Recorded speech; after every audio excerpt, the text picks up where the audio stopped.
Con la muerte de Raúl Castro, morirá también el relato castrismo versus anticastrismo. Lo que parecía un conflicto entre dos fuerzas opuestas, se nos revela hoy como un absurdo. No se trata ya de una batalla, sino de una repetición sin fin de un duelo que nunca pudo resolverse.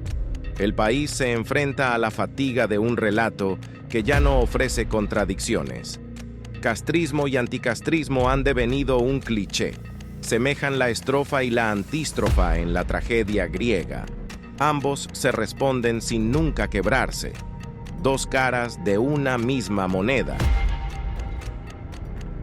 Alejandro Castro Espín, el heredero, es quien mejor personifica y encarna aquella promesa que se ha desmoronado. Igualdad convertida en brutal uniformidad. Pero ¿quién, en el otro extremo, personifica y encarna mejor que nadie el anticastrismo hoy? La respuesta es nadie. Con el anticastrismo sucede lo contrario.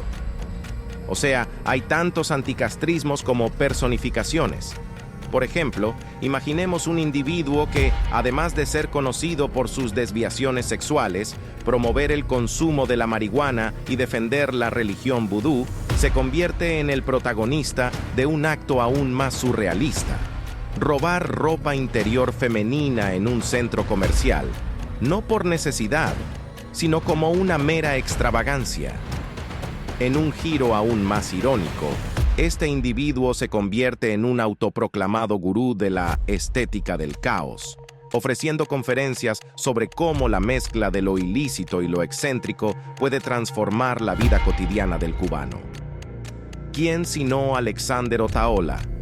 Piensa, ¿no es este ácaro barbado un degenerado, un depravado, un corrupto, un perdido, un ser sórdido, perverso e impío? ¿No era Raúl Castro todo eso? Sí, Alexander Otaola es quien cada tarde alza de esotra parte, en la ribera, su voz por la libertad, pero su discurso, bajo la superficie, promueve otro tipo de control, otra forma de igualar en nombre de la pluralidad. Y esta es la marca de la bestia, identificar injustificadamente democracia con libertad. El uno promete seguridad cruel, el otro, emancipación mediante la imposición de un liberalismo hueco. En el fondo, ambos se mueven en la misma dirección. Y así, en cada vuelta del ciclo, se repite lo mismo. Igualdad y libertad son palabras vacías de sentido para el cubano de ahora, porque, aunque diferentes en apariencia, ambos lados conducen al mismo final: la degeneración de lo social, individualismo sin individualidad. En otras palabras, tenemos castrismo personificado en un Castro y un anticastrismo informando a muchas personas. Esto es, el anticastrismo puede ser Otaola, Payá, Rodiles, Balart, Salazar, Ferrer, Cao, Gutiérrez Boronat, Sánchez, Fariñas, Milanés, Valdés, etc., pero ninguno de ellos es el anticastro. ¿Por qué? Pues porque el verdadero anticastro no es anticastrista, sino contracastrista. El contracastrismo es el silencio que rompe la cadena, este ciclo vicioso. Su idea no es reescribir el guión, sino a abandonar el escenario de un relato agotado. El contracastrismo no es una reacción a ese pasado, es una salida de él. No se trata ya de elegir entre dos igualitarismos que, disfrazados de ideologías contrarias, han mantenido a Cuba atrapada en su propia cárcel histórica. La muerte de Raúl Castro no solamente marca el fin de una era, sino la consunción de la tragedia que él y su antagonista representan. El contracastrismo es esa ruptura. Es la posibilidad de salir del ciclo, de abandonar la lógica del enfrentamiento eterno y de abrir un nuevo horizonte. No hay manera de saber quién es ni de dónde vendrá el anticastro, pero sí cuáles son sus signos providenciales. El anticastro conoce, por ejemplo, cuál es el costo exacto de mantener el régimen comunista. Desde su perspectiva, el comunismo es un experimento ideológico que menoscaba los valores tradicionales y la gobernanza efectiva. Sabe que el igualitarismo es inherentemente destructivo, que rompe las jerarquías naturales que son esenciales para mantener el orden y la estabilidad. sabe que este intento de nivelar a todos los individuos nos ha conducido al caos y a la disolución del tejido social isleño. Piensa que las sociedades sanas son gobernadas por élites, y la intención del comunismo isleño de eliminar esta dinámica solo condujo al estancamiento de nuestra creatividad y progreso. Bajo el comunismo, nuestros líderes naturales, nuestra inteligencia y nuestros innovadores han sido marginados. En lo tocante a la economía, el anticastro rechaza la planificación centralizada por insostenible, puesto que conduce a una asignación ineficiente de recursos y a distorsiones de precios, lo que final e inevitablemente tenía que resultar en el estancamiento económico actual. Está harto de la rigidez ideológica del comunismo. Sabe que no se adapta a las circunstancias cambiantes de los mercados y, por ende, está destinado a fracasar. El régimen cubano está, según esto, atrapado en una ortodoxia ideológica que no le permite dar respuestas rápidas ante las crisis. Por otro lado, cuestiona la legitimidad del poder comunista, pues ni proviene de un poder soberano fuerte, ni de una autoridad divina, sino de una ideología revolucionaria que se mantiene a través de la propaganda y la coerción. Esto, según él, debilitó al régimen con el tiempo y lo hizo vulnerable al colapso. Sin duda aborrece la deshumanización inherente al colectivismo comunista. A pesar de no ser un defensor del individualismo liberal, considera que el comunismo elimina la responsabilidad personal y la autodeterminación, lo que erosiona la dignidad humana. Al subordinar completamente al individuo al colectivo, el régimen comunista despojó al cubano de toda dignidad. Para el anticastro, sin embargo, el comunismo tiene cosas buenas. El régimen castrista, a pesar de su notoriedad por las violaciones de los derechos humanos y su opresión política, se benefició de varias ventajas estructurales que le permitieron perdurar e influir en el parecer de la sociedad. Para el anticastro es crucial examinar cómo estas ventajas contribuyeron a la resistencia del régimen, a pesar de los numerosos desafíos que ha enfrentado durante décadas. En primer lugar, el liderazgo centralizado de Castro facilitó una rápida toma de decisiones y una implementación coherente de políticas encaminadas a la sola conservación del poder. Este control absoluto redujo la fragmentación política interna y permitió al régimen reprimir cualquier forma de oposición. El sistema de salud universal que se implementó bajo su gobierno es otro ejemplo notable. Aunque este sistema fue alabado internacionalmente, la realidad es que se utilizó como herramienta de propaganda para proyectar una imagen de bienestar social. Además, las reformas educativas implementadas por Castro fueron efectivas en la erradicación del analfabetismo y su acceso gratuito generó una población relativamente bien educada. Sin embargo, esta educación también fue utilizada para adoctrinar a las masas en la ideología del régimen, limitando el pensamiento crítico y la diversidad de opiniones. La centralización de la economía permitió al régimen dirigir recursos hacia sectores estratégicos en detrimento de las necesidades básicas de la población, desde los años iniciales del gobierno. La reforma agraria, que redistribuyó tierras de grandes terratenientes entre campesinos y cooperativas, logró obtener un amplio apoyo rural, aunque deterioró la producción agrícola en el mediano y largo plazo. No obstante, esta medida también generó tensiones y descontento en otros sectores, aunque el régimen supo manejar estas situaciones para mantener su base de apoyo en zonas como el Escambray. El desarrollo de un fuerte aparato militar y de seguridad fue fundamental para la supervivencia del régimen, pues le permitió reprimir a las fuerzas contrarrevolucionarias y mantener un control férreo sobre la disidencia. Castro también se benefició de redes de solidaridad internacional. Al establecer alianzas con países socialistas y no alineados, pudo recibir apoyo económico y diplomático, especialmente durante la Guerra Fría, lo que redujo el aislamiento que el embargo estadounidense podría haber causado.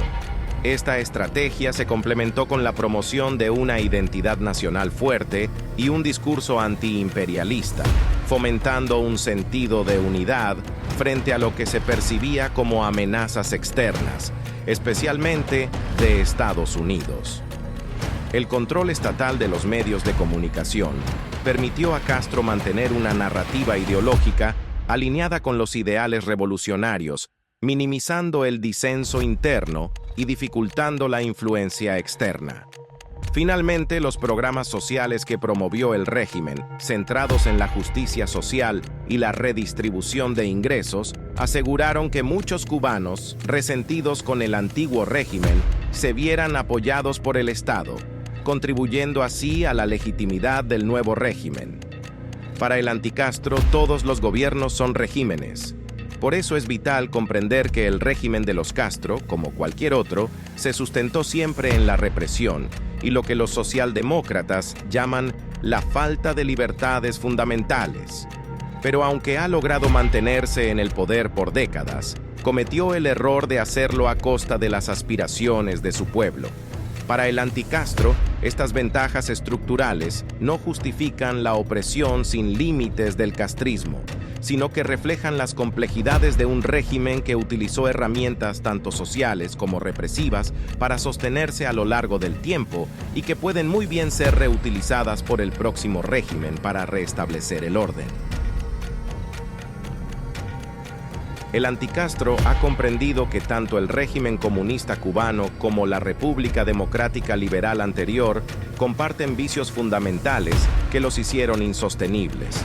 Desde la supresión de las élites naturales hasta la ineficiencia económica y la debilidad de la legitimidad política, estos defectos, aunque se manifiestan de diferentes formas, conducen a la inestabilidad social y la ruptura del orden.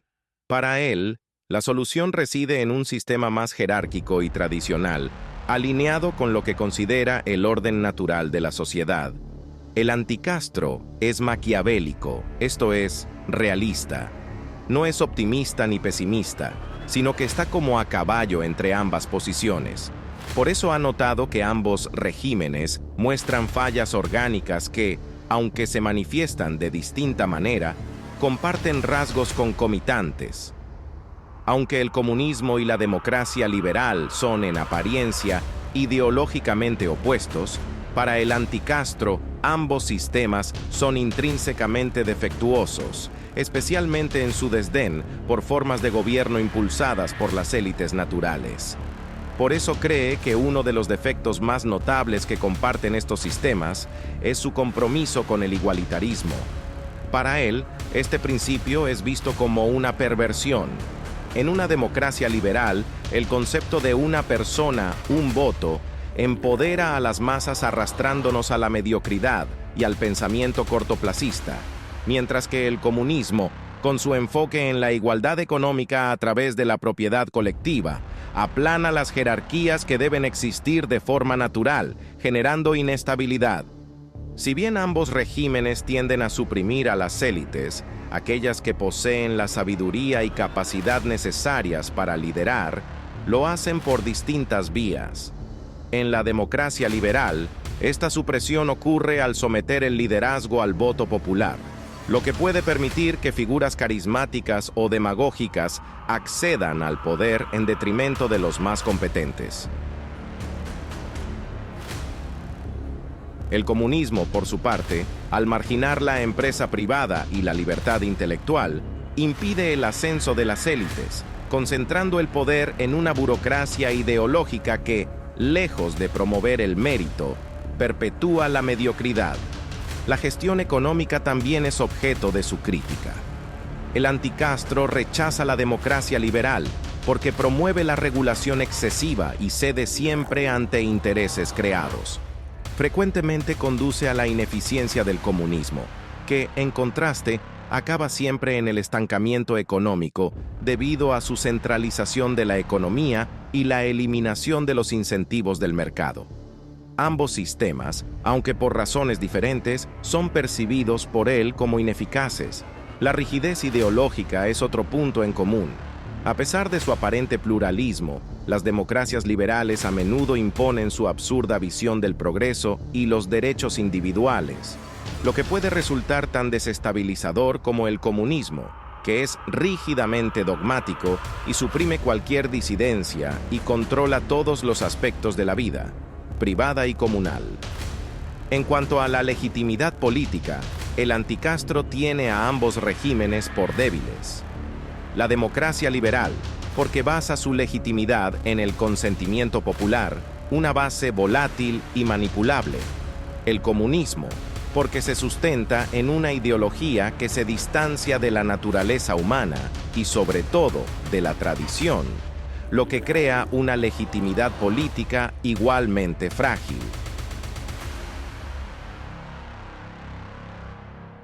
La burocracia es otro tema problemático.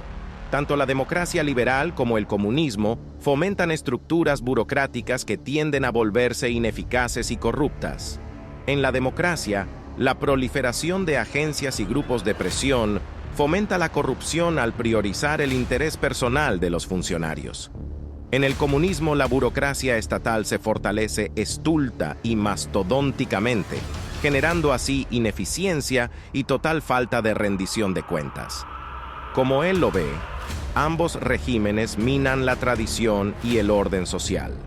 La democracia liberal, al enfatizar los derechos individuales y el secularismo, desestabiliza el orden moral, mientras que el comunismo busca desarraigar las instituciones tradicionales y reemplazarlas por una estructura social basada en la lucha de clases.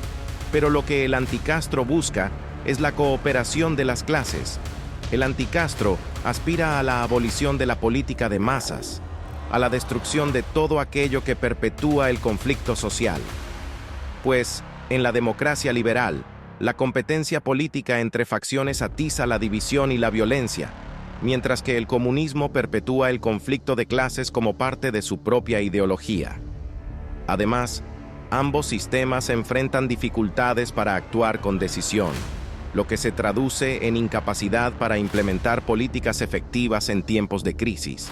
En fin, el anticastro rechaza tanto el régimen comunista cubano como la República Democrática Liberal anterior, porque comparten los mismos vicios que los hacen insostenibles e indefendibles.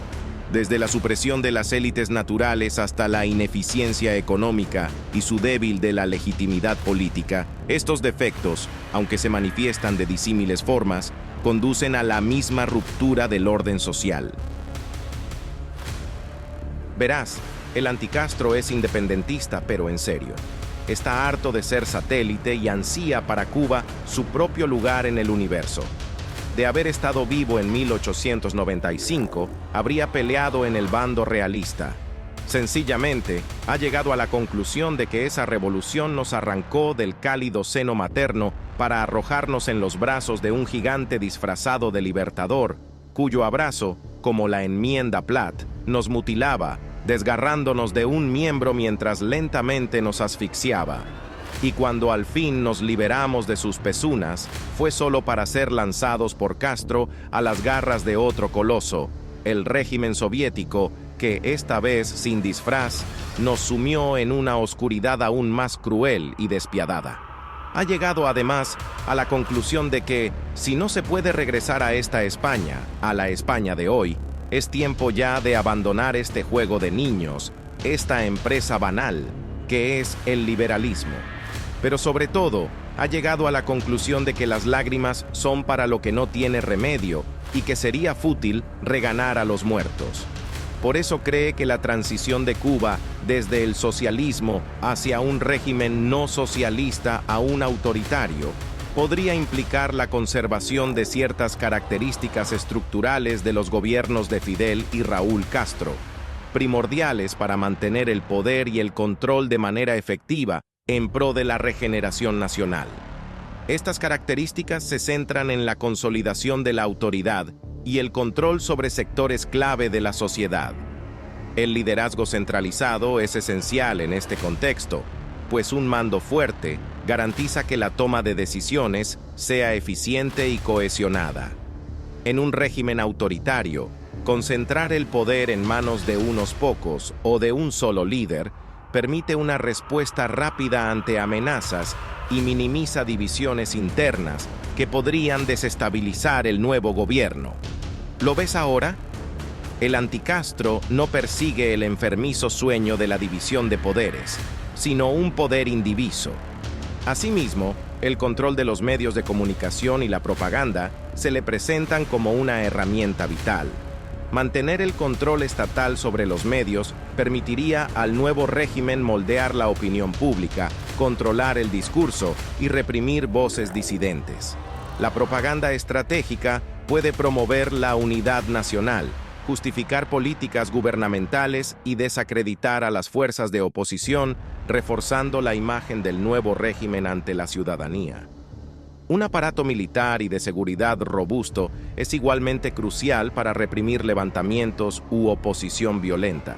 Contar con un ejército leal y bien organizado, así como con fuerzas de inteligencia y seguridad, es fundamental para vigilar, infiltrar y neutralizar amenazas políticas. Todo ello garantiza la supervivencia del nuevo régimen.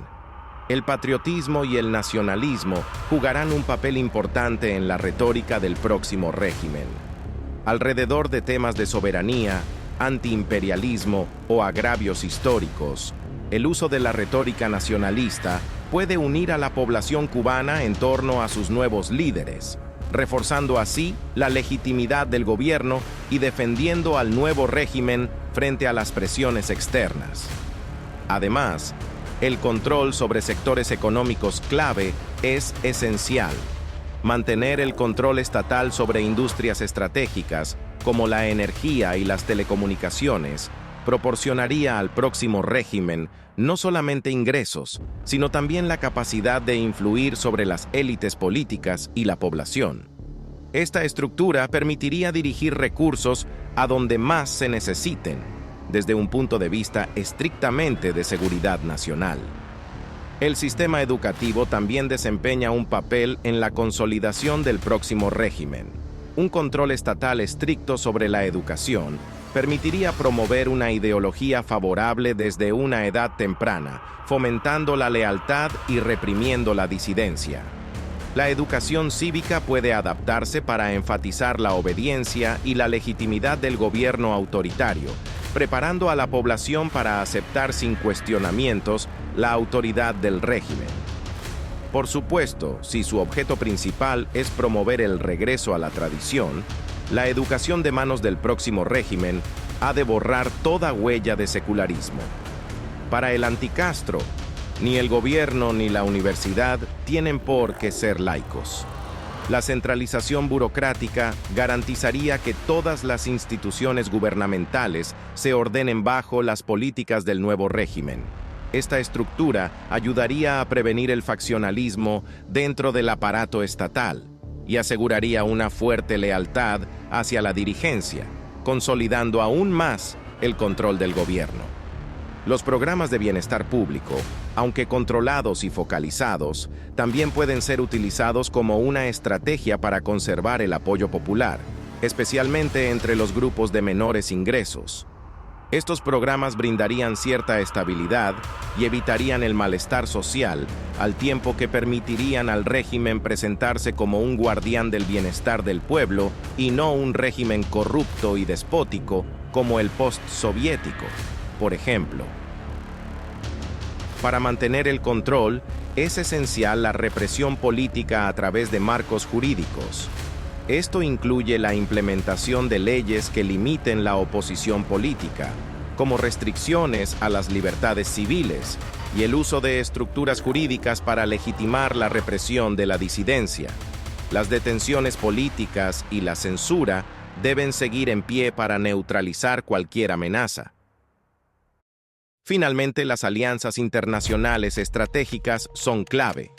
Mantener relaciones con países poderosos que apoyan a regímenes autoritarios proporcionaría respaldo económico, militar y diplomático. Estas alianzas son cardinales para contrarrestar la presión externa de fuerzas prodemocráticas y organizaciones internacionales de derechos humanos. Conservar estos elementos estructurales es el quid de un régimen autoritario post-socialista que, según su visión, podría mantener el poder de manera efectiva y responsable, incluso si introduce algunas reformas de mercado o relaja ciertos controles socialistas. No obstante, el rumbo debe continuar orientado hacia la consolidación del poder, el control de la población y el aseguramiento del dominio del Estado sobre sectores clave de la sociedad. De acuerdo, quizá todo lo que el anticastro piensa va en dirección diametralmente opuesta a lo que te han enseñado. El anticastro sabe que has vivido toda tu vida creyendo que eres un contrarrevolucionario, un anticomunista, y sin embargo, sigues moviéndote hacia la izquierda. Te llamas a ti mismo conservador, pero lo que pretendes conservar son los logros de la última revolución. Por eso no te es tan fácil comprender por qué la transición hacia un régimen autoritario no socialista en lugar de una democracia liberal es lo más conveniente. A diferencia del anticastro, tú no ves la democracia liberal con escepticismo, nunca te le opondrías abiertamente. Tú, en cambio, añoras un sistema que empodere a la masa. Jamás abogarías por un sistema jerárquico y centralizado donde las élites tengan el control. Quizá te consideras una persona de mente abierta, y por eso los problemas que el anticastro pretende ahorrarnos no son problemas para ti. Quizá porque nunca has experimentado lo que es vivir en una democracia real. Quizá porque vives en Cuba y tu preocupación número uno es llevar algo al estómago antes de que caiga la noche. Quizá porque eres mujer. Quizá porque asististe a una universidad liberal en Occidente. O quizá porque en el fondo eres progresista de corazón. Quizá porque eres negro. Quizá porque eres homosexual. Quizá porque eres una mujer negra homosexual. Quizás. Tal vez no quieras o simplemente no estés preparado para apreciar la superioridad de un régimen autoritario frente al pluralismo democrático. Quizá nunca te habías preguntado por qué la transición hacia un régimen autoritario no socialista en Cuba, como alternativa a la democracia liberal, presenta varias ventajas significativas. Quizá el anticastro que llevas dentro continúa dormido, y por eso no imaginas la democracia liberal como un sistema inherentemente subversivo, que degenera en un gobierno de masas incapaz de mantener el orden, la estabilidad y el bienestar de la nación. Quizá aún no seas capaz de imaginar un régimen autoritario que ofrezca una estructura política más sólida y efectiva en la que una élite competente nos gobierne, mantenga la tradición, la jerarquía y la identidad nacionales. Quizá lo has aprendido, a lo mejor y hasta tú mismo lo has enseñado, que lo mejor es ceder el poder de decisión a la mayoría, sucumbir a sus caprichos, deseos y corta visión. Quizá nunca hayas oído decir que esto conduce a la oclocracia, a la tiranía del tumulto. Quizá, según tu credo político, la democracia esté perfectamente diseñada para tomar decisiones estratégicas a largo plazo, y sus líderes no están obligados a actuar según los intereses populares inmediatos con el fin de ganar las próximas elecciones. Pero te engañas.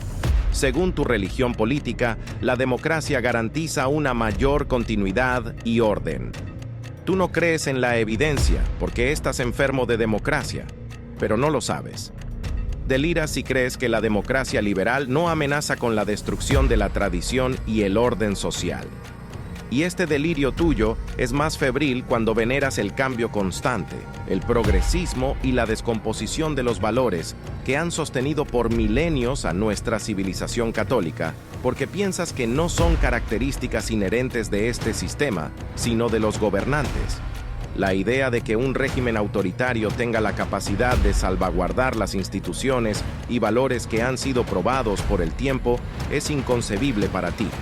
Estás totalmente infatuado con la democracia y por eso te resistes ante la sola idea de preservar la jerarquía, la autoridad y las leyes inmutables que por milenios evitaron el caos moral y social. A diferencia de ti, el anticastro sabe perfectamente que las democracias liberales, debido a los intereses en conflicto dentro de toda sociedad pluralista, son entes paralíticos y paralizantes ante la necesidad de tomar decisiones importantes.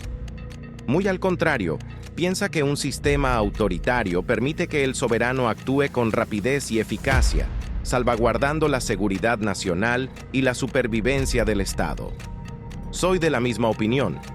En tiempos de emergencia, es vital que un gobierno pueda tomar medidas sin verse limitado por la opinión pública o los procesos burocráticos que caracterizan a las democracias.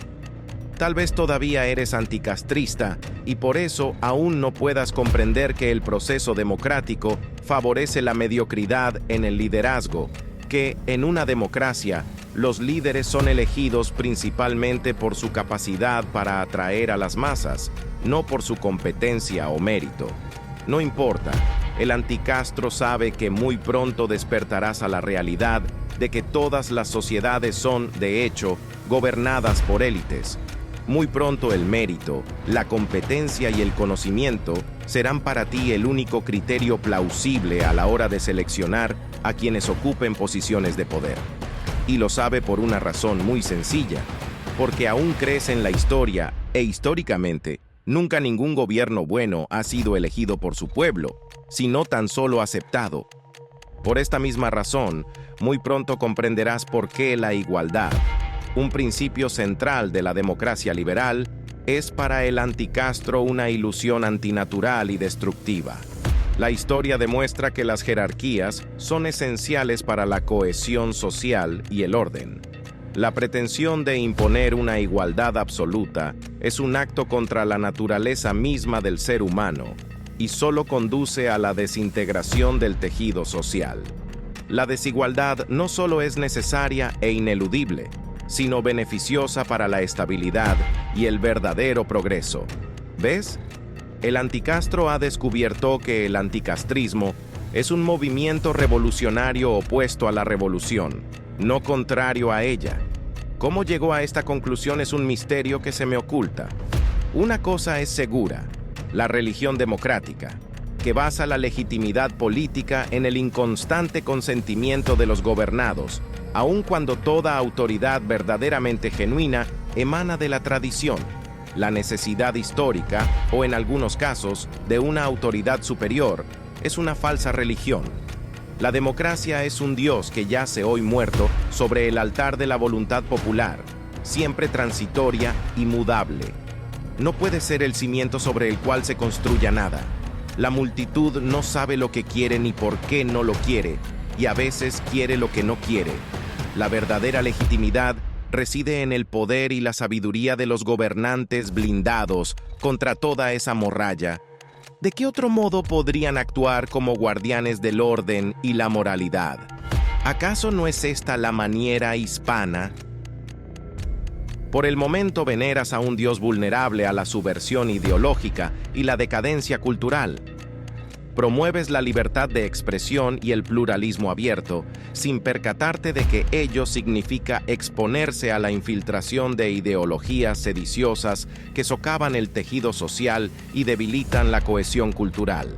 Y lo haces porque no recuerdas o no conoces la unidad cultural y la fortaleza moral que la nación que te acuna otrora blasonaba. Pero la democracia carece por naturaleza de cohesión cultural.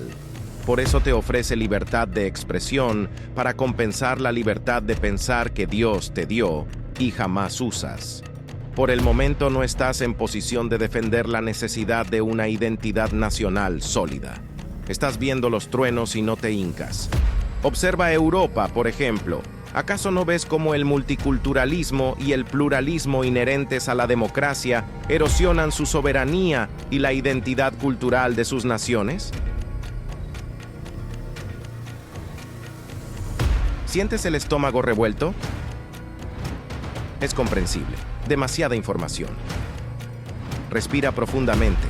Ahora exhala. Tranquilo. El anticastro no es tu enemigo. A él no le preocupan en absoluto las etiquetas ideológicas. También he sentido el vértigo. Es lo que sucede cuando examinas la política en términos de poder, desde arriba. Es lo que pasa cuando examinamos la naturaleza de esa tímida bestia. El anticastro no ignora que el poder emana de arriba hacia abajo. No piensa en términos de capitalismo versus comunismo. Él no se adhiere a esa falsa dicotomía. Para él solo hay dos tipos de gobierno, los buenos y los malos. Aunque tampoco ve al gobierno como una empresa de servicios, porque el anticastro no es un libertario ni un tecnócrata, sino un reaccionario. Su visión es sumamente pragmática y, por lo tanto, para él lo relevante no es la ideología, sino la eficacia y la moralidad del gobierno. Y como lo que le importa es la calidad, juzga que la contrarrevolución debe conservar los mecanismos estructurales que mantienen el orden y centralizan el poder, incluso si estos mecanismos son herencia de un régimen comunista. Así es como estas dos ideas pueden conciliarse. 1. Un liderazgo centralizado, liberado de la ideología marxista, podría servir al ideal contrarrevolucionario de un gobierno fuerte y jerárquico. 2.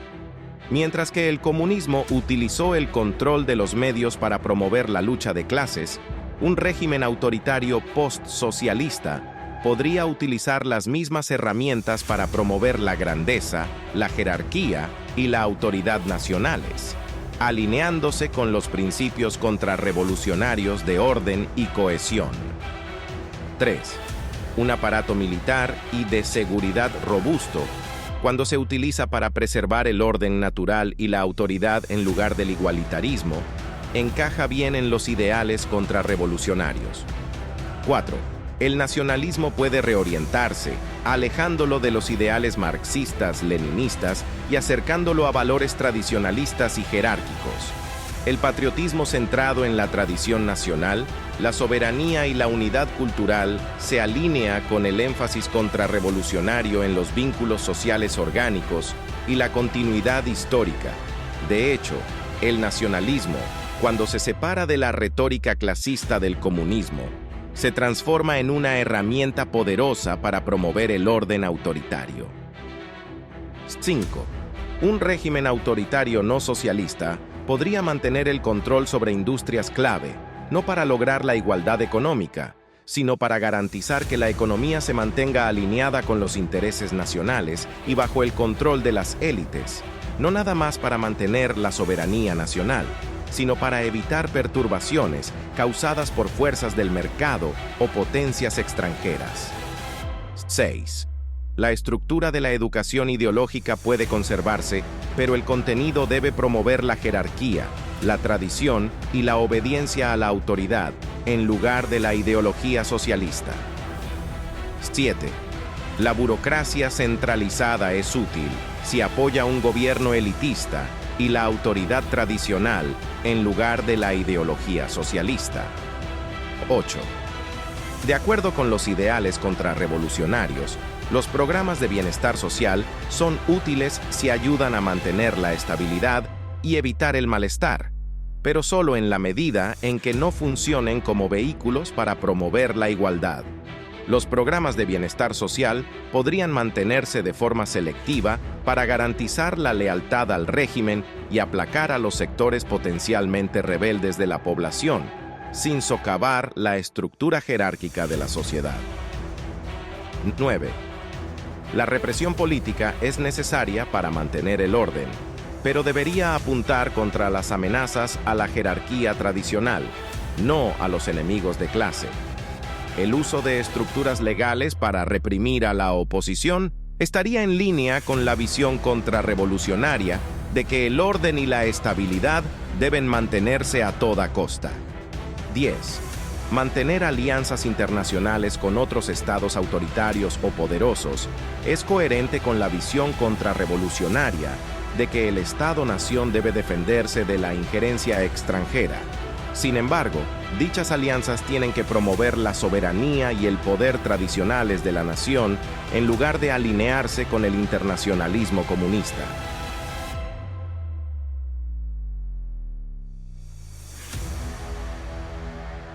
El anticastro tal vez no sepa qué es el anticastro, pero cuenta contigo. Quizá tú seas el anticastro, pero no lo sabes. En cada mirada que desafía el vacío, en cada mano que sostiene el peso del orden, el anticastro vive, pero no lo vemos. A pesar de todo, hay una certeza en su naturaleza. Su pasado es profecía. El poder no es solo una fuerza que somete, sino una llama que arde desde lo alto, iluminando el destino de aquellos que se atreven a verla. Recuerda, Mos maiorum non est adoratio cinerum, sed ignis custodia. No se trata de venerar las cenizas de lo que fue, sino de mantener viva la llama del orden, de la jerarquía y de la grandeza. Porque cualquiera puede ser el anticastro, pero solo los que no temen cargar con el peso de la antorcha sabrán que siempre lo han sido.